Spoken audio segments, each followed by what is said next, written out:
দলীয় কর্মসূচিতে গেছিলেন এবং সেই কর্মসূচি থেকে ফেরার সময় তিনি আক্রান্ত হন অজ্ঞাত পরিচয় দুষ্কৃতীদের হাতে। এর ফলে তিনি বিষয়টিকে কেন্দ্র করে উত্তেজনা তৈরি হয়। ঘটনাটা ঘটেছিল 18 নম্বর পেকুয়ার জোলা জন্মে জয়নগর বিজেপি এডিসি কেন্দ্রের বিজেপি প্রার্থী মাজি দেববর্মার সাথে।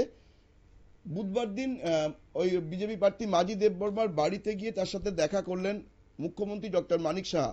হাসপাতালের চিকিৎসকদের সাথেও তিনি কথাবার্তা বলেন এবং পরিবার পরিজনদের আশ্বস্ত করলেন যে সরকার পাশে আছে বলে। পাশাপাশি এই যে ঘটনা যারা ঘটিয়েছে তাদের কাউকে রেয়াত করা হবে না এবং যারা এই ধরনের ঘটনা ঘটাবে, সন্ত্রাসমূলক কাজকর্মে জড়িত থাকবে, তাদের কড়া শাস্তি দেওয়া হবে এবং সেই বিষয়টি পুলিশ প্রশাসন নিশ্চিত করবে বলেও তিনি জানান। পাশাপাশি তিনি স্থানীয় যে বিজেপি কর্মকর্তা আছে, কার্যকর্তা আছে, তাদের সঙ্গে কথাবার্তা বলেন। এই বিষয় নিয়ে কি বললেন মুখ্যমন্ত্রী ডক্টর মানিক সাহা আমরা শুনে নেব তার মুখ থেকেই।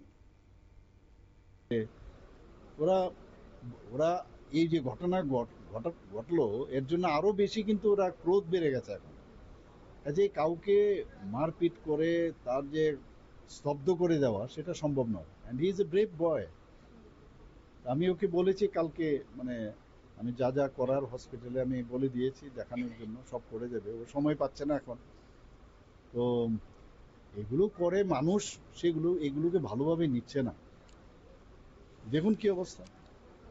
এটা ফ্যামিলির মধ্যে মানুষ রাজনীতি করবে, তুমি তোমার যুক্তি দিয়ে তুমি বুঝাও। গণতন্ত্রেতে গায়ের জোর কেন? মারধর করে তো বহু বছর ধরে চলছে ত্রিপুরাতে। কংগ্রেসও করেছে, সিপিএমও করেছে, এখন মোথা করছে, এর আগে আরেক পার্টি করেছে। আমরা চাই তুমি তোমার বক্তব্য রাখো মানুষের কাছে। গণতন্ত্রতে মানুষ তুমি যদি কাজ করে থাকো, ভালো কাজ বা যেই কাজই করো, তুমি মানুষের সামনে রাখো।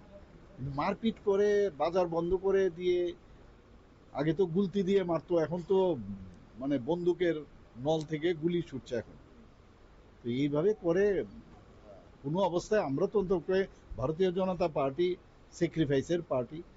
আমাদের আপনারা সবাই জানেন যে ডক্টর শ্যামাপ্রসাদ মুখার্জি বলিদান হয়েছেন দেশের জন্য, পণ্ডিত দীনদয়ালজিও বলিদান হয়েছেন, ত্রিপুরাতেও অনেক আমাদের কার্যকর্তারা বলিদান হয়েছেন, আপনারা সবাই জানেন।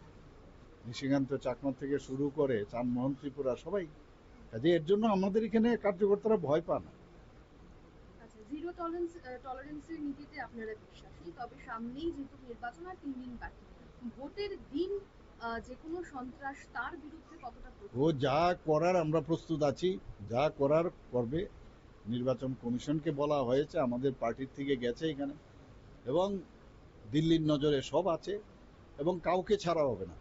কোনো রকম সন্ত্রাস বরদাস্ত হবে না এবং কেউ যদি করে তার বিপদ নিজেই ডেকে আনবে, এতটুকু আমি বলতে পারি। আমরা শুনে এলাম মুখ্যমন্ত্রীর বার্তা। তিনি পরিষ্কার বললেন যে এই যারা এই ধরনের ঘটনা ঘটাচ্ছে তাদের বিরুদ্ধে কড়া ব্যবস্থা নেওয়া হবে, কাউকে ছাড়া হবে না। আসলে পাহাড়ে ক্ষমতা হারাবে এটা বুঝতে পেরেই যারা ক্ষমতা হারাতে চলেছে তারাই এই ধরনের কাজকর্ম করছে। কিন্তু আমরা ভারতীয় জনতা পার্টি, আমরা আমাদের অনেক ইতিহাস আছে, আমাদের আত্মত্যাগের অনেক ইতিহাস আছে। শাহপ্রসাদ মুখোপাধ্যায় থেকে আরম্ভ করে এই রাজ্যেও অনেক বিজেপি কর্মী তারা আত্মত্যাগ করেছেন দেশের জন্য। ফলে বিজেপি ভয় পাচ্ছে না, কিন্তু এই ধরনের ঘটনার সমস্ত রকম কিন্তু হিসাব হবে। নজর রাখবো পরবর্তী সংবাদের দিকে, তার আগে নিয়ে নেবো ছোট্ট বিজ্ঞাপন বিরতি।